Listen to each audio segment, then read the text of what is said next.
I bet. Well, what would you guys say the biggest misconception is about fathers in your profession? I'll start with that if that's all right. I think the biggest thing is people probably think that, oh, your dad's a cop, that he's constantly searching your room, that you're getting drug tests every day, that, you know, he's going through your car. And I don't think I've ever done that. I don't think I've ever gone through my either of my kids' phones.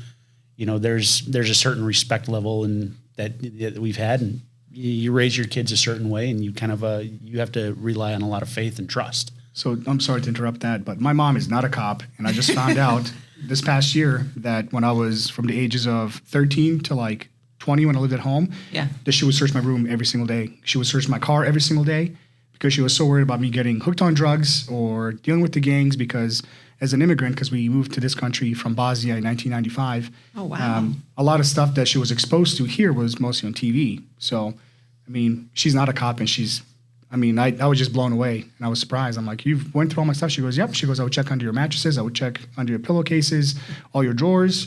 And then I thought back on it. I remember I got a ticket for speeding when I was supposed to be in school on the 101 and 75th Avenue. That's not surprising. And, right. I was 16. I got a ticket, and I went home, and I hid it under my pillow. And my dad at the time worked second shift. He worked at a meatpacking plant, and he would get up at about 2 o'clock, and he would go to bed at he would leave the house about 2:30 and then come home late at night. So he would sleep in the morning. And I remember dropping a ticket off, not waking him up, got back in my car, and then went to school right after I got the ticket. And I got home from school, and the ticket was pinned right above our entry door. And I'm looking at it, I'm like, oh my God, I found it. And then I come to find out that my dad used to get up before he goes to work. He'd go into my room and stick his hand under my pillow and watch TV in my room. That's how I found the ticket. So what John said, you know, that's a pretty big misconception, but I'm sure that some police officer parents do that, but you don't have to be a police officer parent to be worried about your child. And, you know, because I was a bit of a hooligan. I never did anything criminal when I was younger, but, you know, He was on probation. a bit loudmouth kid, Really? you know. Oh, back then?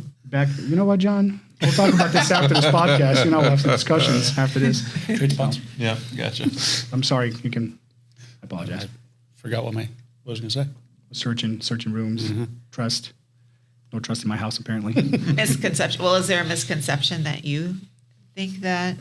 I think John's right. I think there is That's that the biggest misconception. one. Because what do you see on TV? You know, you see the meet up with trained police officer parents a certain way. You see on social media, there was a post probably 5 or 6 years ago where a young lady was going to prom, and her dad had like 6 of his police officers buddies around the guy outside of the house. And it's all in jest, but to some people, that's also reality because they have no other experience with police officers other than what they're exposed to on Facebook, Instagram, the news channels, social media, stuff like that.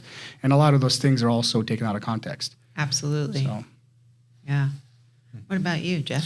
You know, I'd say probably the biggest misconception I see people have with fathers who are police officers is that we're such hard-nosed individuals, and we're humans. You know, we are, you know, the substitute teachers, the coaches, you know, the people that, you know, go to volleyball practice with their kids and everything else like that. You know, we have barbecues just like everybody else. We are absolutely the same as everybody else. We just do a different profession. And that profession does impact us differently. But we're not always, you know, hard-lined, hard-nosed individuals. So when I have some of my kids' friends come over and they say, "Oh, your dad's a cop," you know, one of the lines is, you know, "You better be on best behavior. My dad's going to arrest you." And it's just like that's not even the case, Right? You know, so. Well, I can contest to that because I was with Jeff when he and his wife had their beautiful baby, and I saw nothing but love and compassion for his wife and his baby and family, and that's true.